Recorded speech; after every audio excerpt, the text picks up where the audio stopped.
Welcome back, fellow empire builders, or should I say pastry destroyers. The fall event 2025 has officially landed in Forge of Empires. This time you're not just managing cities, you're juggling flour sacks, golden spoons, and more sugar than your citizens can handle. So grab your apron, flex that mouse hand, and let's dive into the sweetest chaos Forge of Empires has to offer. Event Currencies. The key currency is the wooden spoon, one round. They regenerate slowly, one every 8 hours, max 4, and you'll also pick up extras from the quest line, the main reward track, daily challenges, and rival challenges. Just enough to keep you hooked, never enough to feel spoiled. And yes, you can always buy more with diamonds, because premium cutlery is apparently a thing now. Then there are the flour sacks. You start with 200 and they vanish fast on boosters and +5 moves. Basically the event's fuel, always running out when you need it most.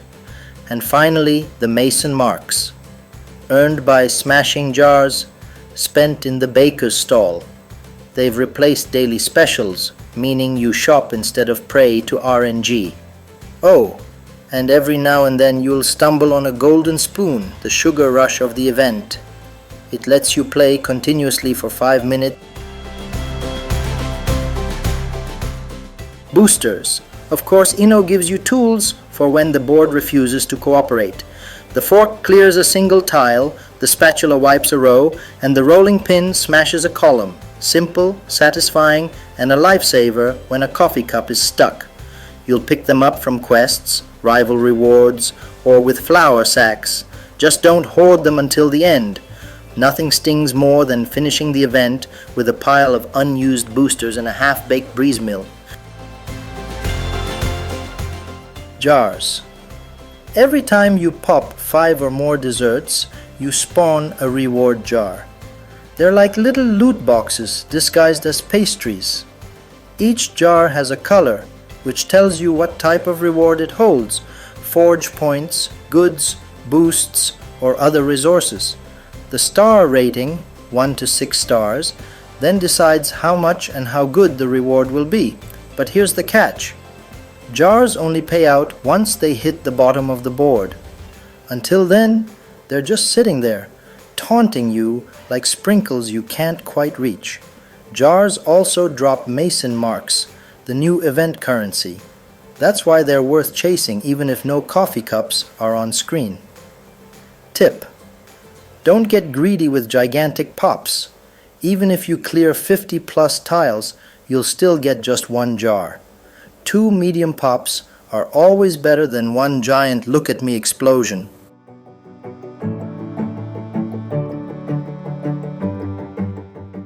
Coffee cups. Coffee cups are the main prize fuel.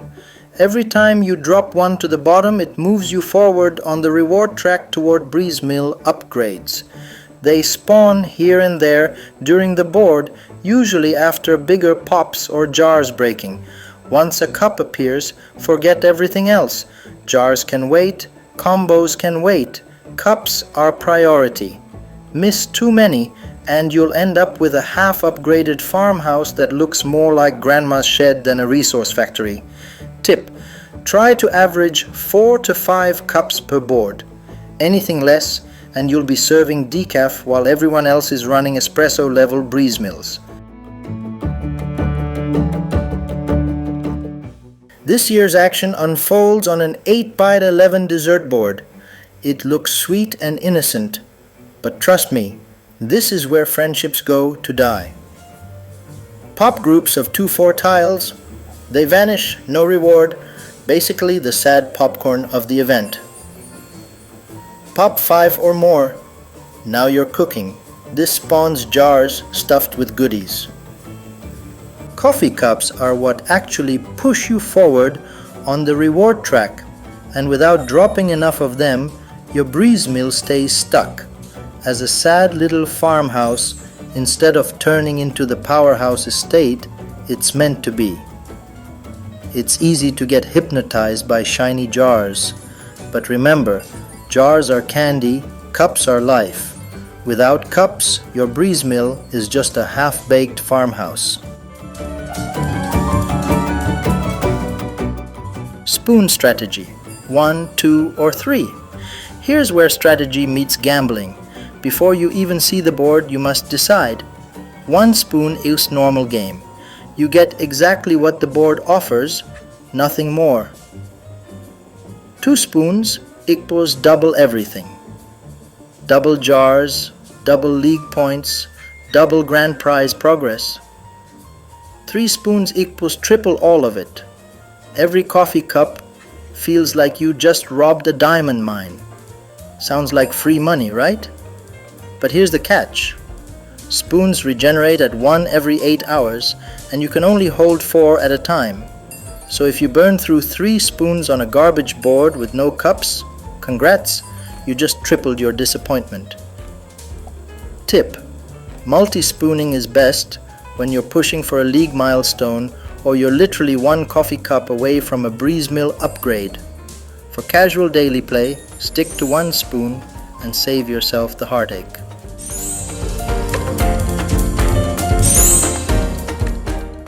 The Golden Spoon.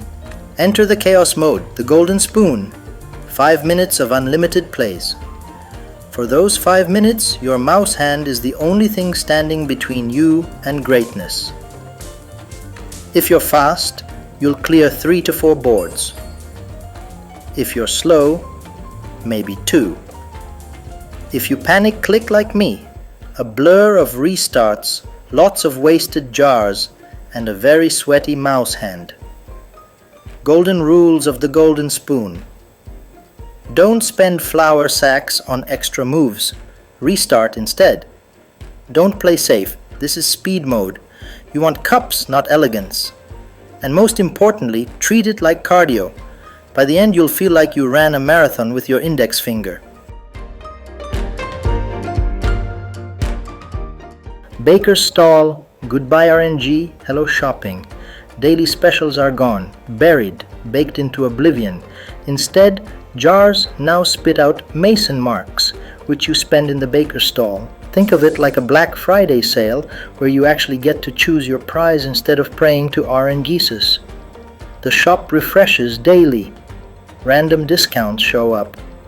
And it even stays open after the event ends, so you can blow your leftover marks guilt-free. Oh, and it finally gives the correct upgrade kits. We're no longer being gaslit by a digital bakery. Rival challenges. The Rival used to be a daily pop quiz, 24 hours, 4 quests, and if you missed them, tough luck. On beta, he lasted 16 days with an easier pace. On live, he sticks around for 19 days, drops just 1 quest per day, and, best part, quests no longer expire.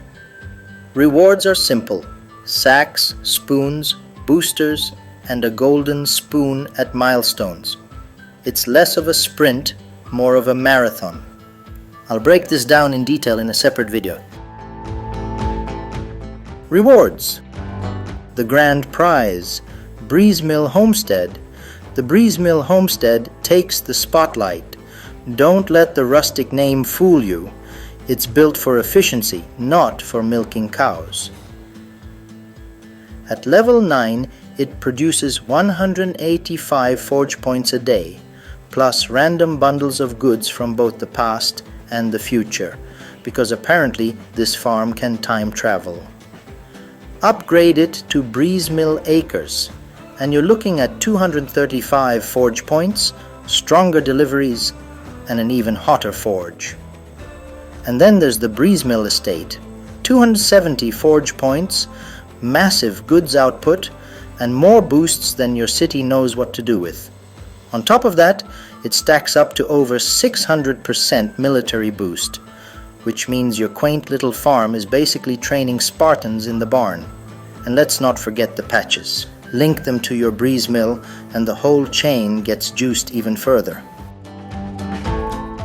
Sternbergia patch gives 35 forge points plus a nice batch of next age goods, basically a decorative steroid. Wheat patch adds extra resources and boosts that make your Breezemill chain even more productive. Think of it as the carb-loading part of your empire's diet. Lavender patch produces 28 forge points and next age goods daily. Smells good, pays better. The Breezemill may be the headliner, but the event buffet is loaded with side dishes too. Almost every prize got stronger, so instead of being filler, they're actually worth space in your city. Amberbill Pond. Forget the koi pond aesthetic. This one's actually useful. The regular pond delivers a solid 60 goods, and the ascended version doubles down with 130 goods daily. Finally, water features that pay rent.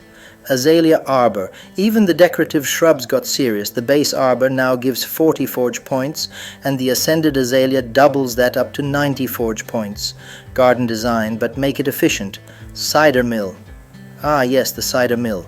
Once a building everyone loved to hate. It comes with an upgrade path that takes it from vintage to supreme, and each step makes it stronger. By the time you hit the Supreme Cider Mill, it's pumping out resources and packing a 35% attack boost, turning apple juice into pure military steroids. Maze Aspire Labyrinth. The name says labyrinth, but it's really a loot cannon. With 250 forge points plus goods from every single age, this monster takes up a ton of space. But if you've got the room, it's worth every tile.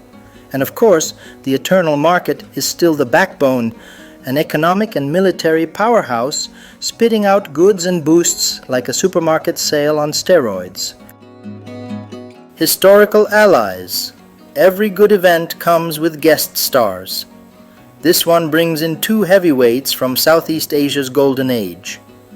Bainong, the military mastermind who welded Myanmar together with sheer strategy. Queen Wisutethawi, the diplomat who kept peace and culture alive, basically the guild negotiator we all wish we had. They don't just look cool, their passive bonuses actually matter. Pro tips: if you want to max out your Breezemill without diamonds, aim for about 4 to 5 coffee cups per board. That's the magic number. Anything less, and you'll hit a wall halfway through the event. Remember, cups always beat jars.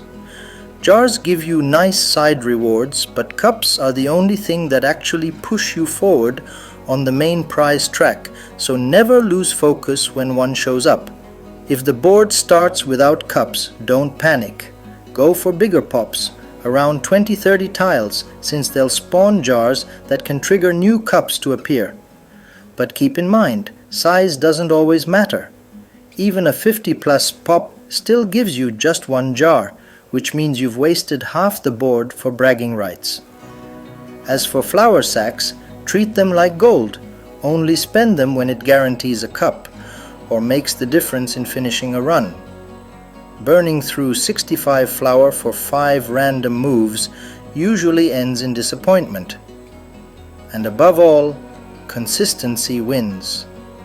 Play every day, check the baker's stall daily, and get used to the inevitable wrist pain. It's part of the Forge of Empire's baking experience. Final Whisk. And that's the Fall Event 2025, a sugar-coated cocktail of math, madness, and mouse hand cardio.